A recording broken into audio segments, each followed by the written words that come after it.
Everyone, Peppercut here with another guide, a little bit, I could say, or at least a good talk about efficiency and its importance in AOE 4. And in a way, this is also a hotkey guide. I will be going over hotkeys. But basically, when I originally was thinking about this video, I was going to make a hotkey guide, and I was like, well, a lot of players have done hotkey guides, so, and I suggest you look at them. Like, you should look at every player's hotkey guide that they post because you want to see the differences and find one that fits for you. I don't think I have like the best use of hotkeys in the world by far. I know the pros probably do a lot of things I don't do, but what I did think about was, why are they important? So I like tried to drill down to, in my coaching, my experience with working with people and helping them get better at the game, how much hotkeys really do matter and how that is actually tied a lot to efficiency. So I actually want to break down how much we should value efficiency, talk about examples of efficiency. There's a lot of tips and tricks that I'm still learning too, but I have some ones I think can help. So this is both an efficiency guide, thinking about how we be efficient on gameplay, and then of course hotkeys as well.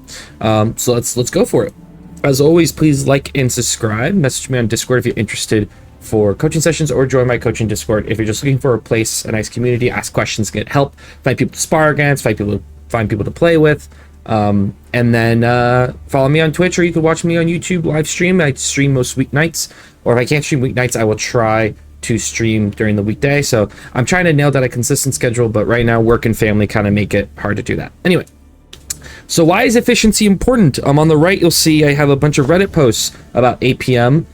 They pop up every few months, and people debate about how important APM is. And I have to say, in general, people do say that decision making is more important. But there's always this talk about speed versus decision making, especially because when people watch, really, really good players stream, they're moving so fast. And so there's often this feeling of, if I can't move as fast as them, I can't be as good as them. We have to always remember there's a vast difference between the top 100 players, even the top 20 players, and us average players, anyone from the conks to the bronzes. Like, there's a huge difference between the importance of speed. And here's the thing. You can move really, really fast, but if you're making really dumb moves quickly, you're just being dumb fast. If you are slow but really good decision maker, that's going to help you a lot. But if someone is a fast decision maker, they're going to beat you because they're faster. So there is balance to this. I think in the end, though, the most important thing is this idea of efficiency, is that you actually want to maximize your actions. You want every action you do to actually have a really good value to it, which means that if you're a slower player, you should actually care a lot more about the decisions you're making. And you can have good decisions, but enacting those decisions with efficiency, and not thinking that you have to move at 300 APM, 400 APM to get the things done you need to win this game. Because you can play this game very slowly and win. It's just all about how do you maximize your actions. So that's what I want to focus on. What's efficiency? What's some examples of it? How can we incorporate it into our gameplay? And oh yeah, last thing I wanted to add. What I notice a lot when I watch low elo, whether it's I'm watching a replay review, whether I'm coaching somebody, is at first I watch them like, man, they're moving slow, and that's hard. And it's actually not moving slow. It's actually not them just making slow clicks or things like that, which it is part of it, but the actual biggest issue is that they're slow with the how slow they move is emphasized by how unvaluable their actions are. People tend to do so many things that are not worth their time. They're overwatching units. By that I mean, like, they're focusing on units that they don't need to look at. They're over clicking because they're clicking on a bunch of things, but none of the things they're clicking really matter. Like, a lot of it is just you're doing so many things that are wasteful. If we cut those down, I don't care how fast you move. I just want the things you do to actually have value when you're playing. So how would we define efficiency? I would define efficiency as doing actions that have high impact with as few of steps as possible, or in this case, clicks. I think a player who exemplifies this is Don Artie. Don Artie used to be a top player. He's still very, very good. He just doesn't grind like he did when the first game came out. And recently he's been releasing these videos on YouTube that I think are fascinating. It's just him playing the game and him voicing over and explaining his thought process. And what you'll notice is his gameplay is not rushed. He is not bouncing all over the screen. He doesn't have 5 control groups. He's not doing this crazy micro. He is microing, but he's not doing this insane extreme high PM stuff. Like, when people talk about watching Beastie as like an example, they say sometimes it's hard to watch because he moves so fast, because he can process the game so quickly. And I'm not saying Beastie's making bad decisions. The big thing is he can make a lot of really good decisions quickly. Don is also making good decisions. He's just moving slower, and he can beat most of the player base at his speed. And so I think you should watch his videos. Watch them. Watch how he does things, because if you watch, every decision he makes is an impactful decision. Like the way he moves his villagers, the way he uses his units, the way he macros, like all of it has value, which I think is what makes him so good, even if he's moving so slow by RTS standards. Now, this is of course easier said than done, but we should always try to value efficiency over speed. So let's look at some examples of efficiency in action. I'm going to kick us over to a video where I do some of these live. One example of efficiency is villager movement. You want your villas to not move away from a resource or have a long drop-off distance, so that they're always collecting and dropping off quickly, like the villagers on the right on this wood line.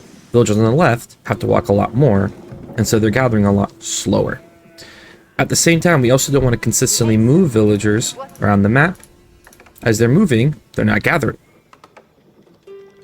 So, as much as possible, we want to make sure that when we send them to a resource, they can stay at that resource. That doesn't mean you don't change if you don't need to, but as much as possible, we're trying to keep vills in one spot. It's also important that we have vills on high-value resources like boar or deer. Deer gather very quickly, so does boar, or for some civs, berries.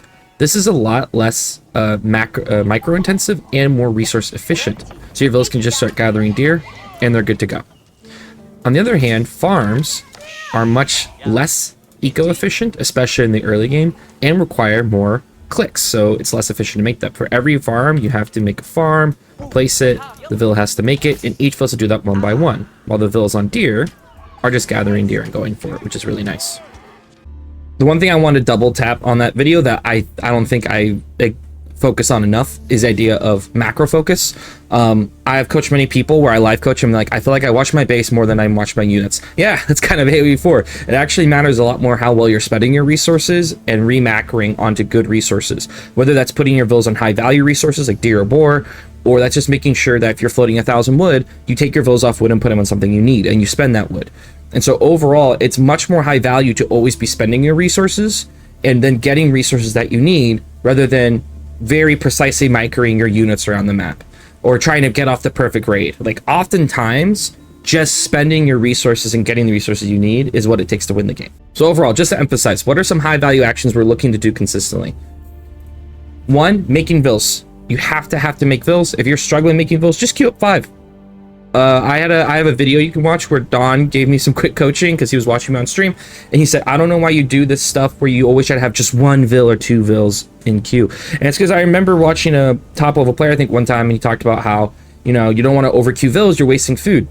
Well, me trying to be super efficient was actually inefficient because I was forgetting to make vills at times, and then I was losing eco. So decide what you can manage, but I committed to just always having about 4 to 5 vills queued, so I don't make that mistake anymore, because I'd rather not make that mistake than miss a vill. Making units is spending resources. Making units is spending your resources. Spending your resources inefficient because you gather them, you should use them. You can't keep them. You can't invest these resources in a 401k. You can't keep them to the next game, so you need to spend them. Scouting, so you have knowledge. You can't make good decisions if you don't know what's happening. Now, what I've actually noticed too is that if you watch a lot of high-level play, they're not scouting like crazy. They are scouting, but there's periods where they don't look at all, and it's because they kind of know the game so well that they have a feel for what's happening. They can kind of guess what's going on. But for us that aren't that level, please scout consistently, so you know what your opponent's doing. You can make the correct adjustments. Making production. So often I see people who lost the game with thousands of resource banked because they have 4 production buildings at the 20-minute mark. I think it's okay to consistently just be like, I have extra wood, I'll drop another archer range, another stable, another barracks, or something along those lines. Like, make production. Upgrades are always a good use of your time. Getting an eco upgrade, getting a military upgrade are very, very valuable, especially when we talk about small, like early feudal, when your units are fighting. Your units having +1 range defense is huge for fighting near a tower, fighting its archers, and conversely, your archers having +1 attack can mean the difference of winning or losing a fight. Getting your eco upgrades also means your villagers are more efficient, so being able to get those is always worthwhile. And lastly, as I said before, adjusting your eco and spending time doing that is always an efficient use of your time, because a more balanced eco means getting more resources. Now, I don't mean that you should always have 15 vills on every resource. Like, having a balanced eco is having equal vills. Having a balanced eco is saying, right now I'm making a lot of archers and spearmen. So Or I'm making a lot of archers and horsemen, so I need a lot of wood for the archers and some food for my horsemen, and I don't really need a lot of gold right now. So you should be way heavier on wood and food than you are on gold, for example. So like making an eco that makes sense for what you're trying to do.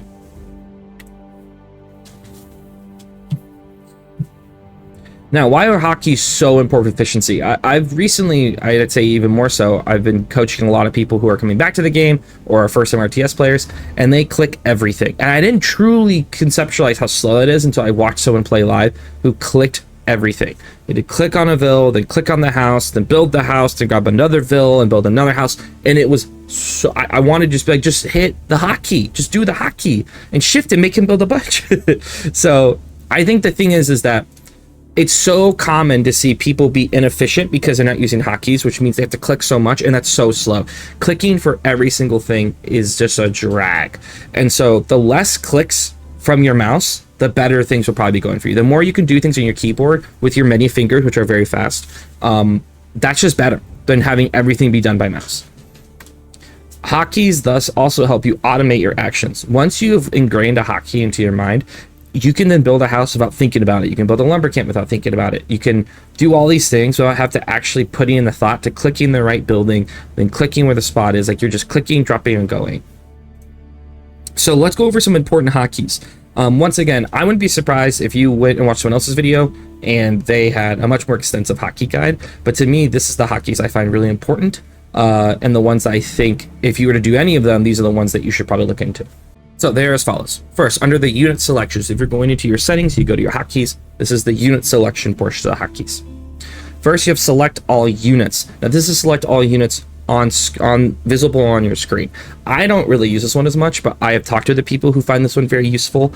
I think its usefulness really comes if you're in a big middle of the map fight, because you might want to just grab all the units there and pull them back or send them forward or something like that. So you just want one button that grabs all of those units on your screen.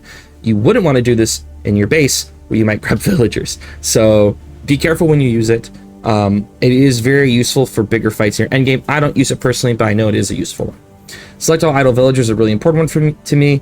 You might have run vills away because they're being raided. You might have multiple vills be done on a resource, something like that. So having a button, you can just select all of them instead of going to each one individually and cycling through them is really, really nice. All you do is select all your idle villagers, look at the resources you need, and then send them to that resource. Bada bing, bada boom. And if that means actually put 35 vills on gold, that's fine. Once you're done doing the thing that's keeping your attention, you can then move those vills onto a different resource. But it's important that vills are just on a resource at least. Select all traders. This is more for my team gamers. If you're someone who plays in team games where trade is very, very common, having a button that grabs all of your traders is nice, so that if your trade line's getting raided, you can move those traders away. Then once that's cleaned up, you can grab them all and put them back to trading. So this is much better than just like boxing over groups of traders, because you will miss some and then they will die to raids. So select all traders, really nice for you team gamers. Select all idle. Oh, I missed it when I read the slides. I'm not going to stop. Select all idle military. This is super helpful, and especially in very busy games where you got raided, so you sent some units off to do one thing, and you sent some other units down to do something else, and you just want to gather all your units, and like you had different units rallied to different positions. You just want to grab them all and put them to one spot. So that's really great for getting those units that got lost in the shuffle, bringing them back home, or putting them into attack. This is also really nice where if you're attacking, you just want to grab your units that have rallied, but they're farther back, to just come forward and also take part in the fight. It's really helpful there too. I think it's also huge for a big thing I like to do is I take units and like put them on resources that I know that the enemy's going to go to eventually. So if it's like their next gold mine that they'd go to, I send 2 horsemen or like 4 archers or something, and I put it on patrol. So patrol means they're running back and forth and they'll shoot any enemy that comes by. Putting them on patrol means they're not idle, so I can put units on patrol places and still use my all idle military and they don't leave. Building selection. So now we're onto the building selection area of the hotkeys. First, select all military production is really, really huge. I put it on 4. It's natural on F1 when you start. I actually put all my buildings on 4 manually, and I like to do that because sometimes I will have buildings I want to do other things or send them to different places. Also a big thing about this is that you use the tab. So if you put all your military production on one key like I do, or like how if you use select all military, you use tab to bounce between the buildings, and then it's a super easy keystroke with your left hand. You tab through, then you hit Q, W, E, R, or whatever you want to build, and to me it feels very, very fluid. I know plenty of people who like to have different production buildings on different numbers. So like all their archer ranges are 4, all their stables on 5. And I just feel like that's so slow. Like you then have to jump your fingers around to the numbers a lot more. I like having it all in one. What do you, but I really like having it all on the tab and then to build things that I need to build. Select all eco and all eco tech, which is natural on F2 and then F3. This is really nice so that if you want to get eco upgrades, you don't have to click on the building to find them. For so long, I would like click on the blacksmith and I have to find it, or the university or the mill or whatever. Just select all of those, and then if you've built it, you can then get the upgrade, and that's really, really nice. Cycle TC, this is huge. Cycle TC pings you back to the TC for one. Now there is a setting when you first open up that at the bottom, you can, when you first open your settings, where you can say if you want the camera to jump or not. I like having the camera jump to my building selection because I use the cycle TC to set myself on the TC, and then I can make a decision about my eco. So I put cycle TC, actually I'm gonna get to that in a second. So cycle TC1 helps you bounce to your main TC, but then if you add extra TCs, it bounces between the TCs. And I like to do that because often I like to have my TCs do different things. Some people like to put their TCs on a number and have them all rally to the same thing. I like having one TC be on this one thing, one TC be on another thing. I like to do that. The one thing that does suck about this is that if you're deli and you have keeps and you get the keep upgrade, they don't count. So you do need to put your keeps on a hotkey, or like just like on a control group, or else you won't get to make bills out of them. Sad. And then I can't emphasize in this, please, when you're building buildings, use the hotkeys. Learn them. I have a little game you can play thanks to AOE 4 World that lets you practice those, but just the ability to drop a house without thinking about it, a farm without thinking about it. Even if all you get down is the production buildings and everything that you can get in feudal, that's really, really good. But like using the building hotkeys is so helpful in so many ways. So how do I do things? How do I set my stuff up? I always put scout on 1, and then as the game progresses, my main army's on 1. So in my mind, it's like if I want my main group, they're on 1. 2 is if I do a raiding group. So I might have like 2 knights I go raid with, or 2 horsemen, or a small group. Like that's my raiding army. I'll also do 3 if I try to do multiple raiding groups. I don't do that a lot though. 4 is, as I said, all my production that I consider my main production, and then if I do extra, I'll put it on 5. Or I put my docks on 5 too, if it gets to that. Cycle TC and Idle Military are my 2 side mouse buttons, which I really like. So that means that in the beginning in the Dark Age, I have my scout on 1, and I can just click the left side of my mouse, and I'm back to my TC. It's also important to me that when I'm like microing units, I can then quickly hit Idle Military with the same hand with my mouse, and then send my units forward with a right click. Idle Vills is Control V. I think that's the one it starts with, and I just got used to it, so I never changed it. And then for fights, I'm a big control clicker. So that means that I know some people put every different type of unit on a hotkey. And if I'm having a really big fight, yeah, I'll put ranged on 1, I'll put cavalry on 2, I'll put siege on 3. But for the average fight, what I'm doing is if I have my main army on 1 and we're attacking, I ask myself, what is the most important unit to micro? So usually if you're doing archers, it's archers. You want your archers to shoot spears. So I will control click on archers, hold shift, and right click on as many archers that I can. Then I'll control and click on horsemen, and now I'm microing the horsemen. Now that the archers are shooting the spearmen, I'm microing the horsemen around to avoid spears. Keep pulling them out though by attacking their archers or whatever it is they need to attack. So the big thing for me is asking myself the thing that's most important to micro first, and then I'll move the other thing. And you generally just want to move whole groups at a time. So just control click, and you'll gather all of that type of unit on screen. How to learn hotkeys. So when I tried to decide I need to learn hotkeys, I just played games against the AI where the rule was I was only allowed to use hotkeys. Only allowed to use hotkeys.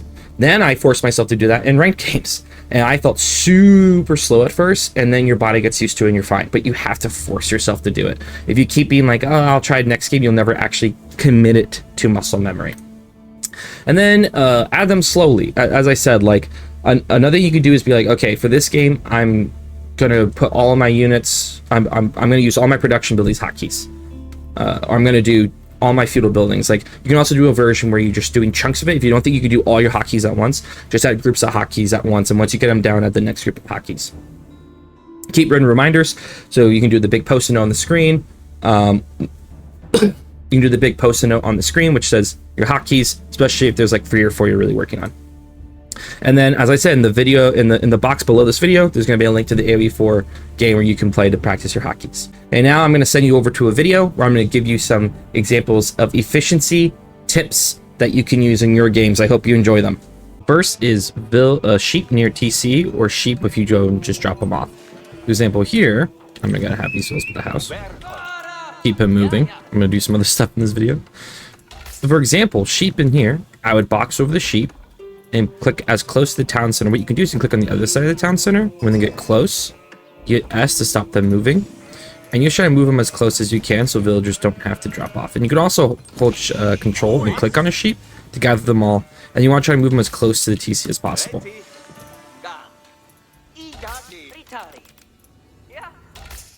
Another one is the scout command action. Often in the early game, you're going to be wanting to look at your TC to make sure you're getting vills built, you're on the right resources, especially if you're doing some sort of like Dark Age macro, or you have a civ who has like a unique opening builder that requires a little bit of micro. Whenever I'm using my scout, I'll bounce back my scout, which is on 1. Double click 1, and boom, here I am. Bounce back to TC, and whenever I want to bounce back to TC, I'm going to tell my scout to go forward. So I think it's really important that you always have your scout shift clicked for a good amount of distance whenever you are looking back at your base. Back to my scout, I'll check to make sure I didn't miss a sheep. And you can even run the mini map too, so you can get really far distances. So if you're someone who takes a while to click between things, your scout is still going and getting sheep. Now you will probably miss some sheep that you could see, but your scout wasn't close enough to, but it's better than your scout not moving at all. I'll come back and check, and then shift and right click, and boom, it keeps going. I can bounce back to my TC and make sure I still have villagers queued. When building, it's really important that you have your vills go to a resource once they're done building. So for example, these vills on the Aachen Chapel, I will right click, hold shift, right click, and then when they're done, they're going to go collect wood. That means that when they're done building, they're not just going to stand there and wait and be idle, which is really, really nice. Instead, they will actually go and do something. Those lazy villagers. I would do this with anything I do. If I'm going to have a vill be finished on wood, I would shift and move to the next wood that I want. If I'm having to build a house, I'd make sure that I haven't built the house, hold shift and click back. It is very, very important though that when you're shift clicking a villager, you do not shift click the first action you want them to do. So I wouldn't take this vill on the wood, hold shift and tell them to build a house. The reason being is if you hold shift when you give the first command, the vill is going to wait until it's done with whatever it's doing. So in this case, chopping this tree. Instead, what you want to do is tell it what you want to do, hold shift, and then do the other things. So if you want a vill to build like 5 houses, you need to grab the vill, tell it to build a house, hold shift, and then tell it to build all the other houses you want it to build. Now, when building farms, there's actually a trick you can do to be much more efficient with dropping farms. When you want to drop farms, grab the amount of vills you want to build farms. In this case, I'm going to grab, let's just say 5. I'm going to tell them to build a mill. Then I'm going to hold shift, do my hotkeys for farms, and then click on the mill, the amount of farms I want them to build. And then I'm going to click on the mill again. So I told them to build the mill, shift click the farms by clicking on it so it drops nicely, and I clicked on the mill again. This will cause them to build the farms, and then once they build the farms, one vill will stay. If you just leave it on the shift click, but don't click on the mill after, the vills will build all of the farms together and then go, which will be a little less inefficient because none of them will actually be on the farms. But now that allows you to build farms very quickly. That's why if you watch high-level players, they'll just grab 8 vills, do a quick 8 drop, and then stop paying attention to it because they will do everything there on out on their own.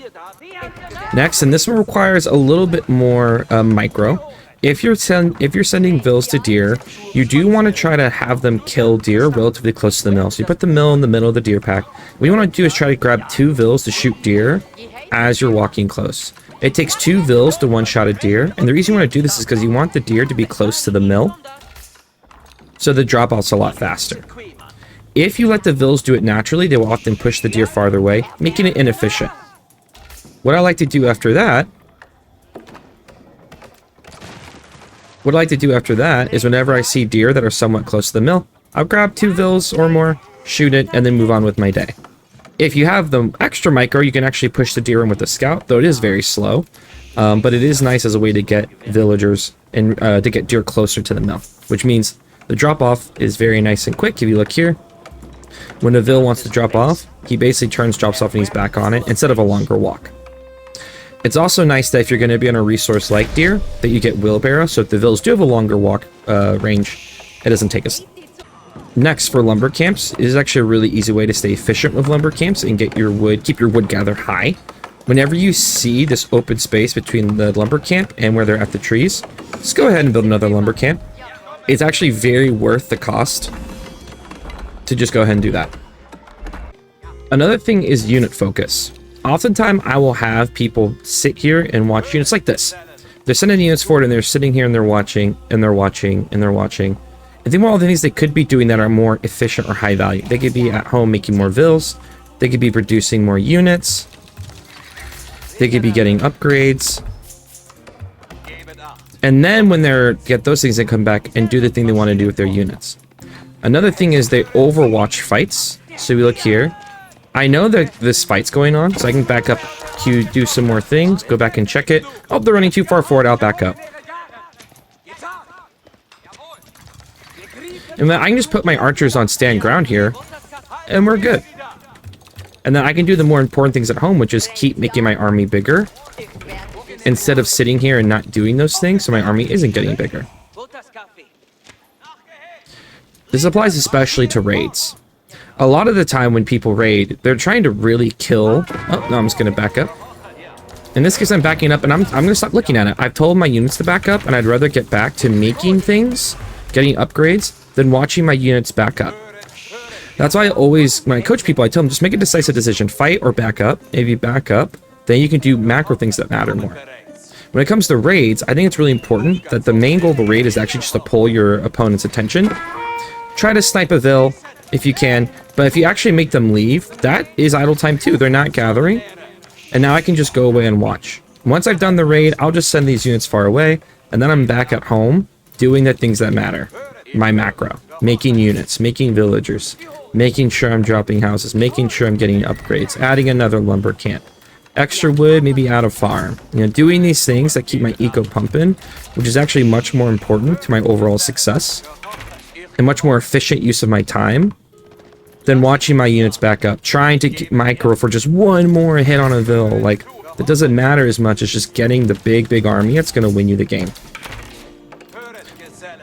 So I'm going to check this fight again. So as I'm moving up.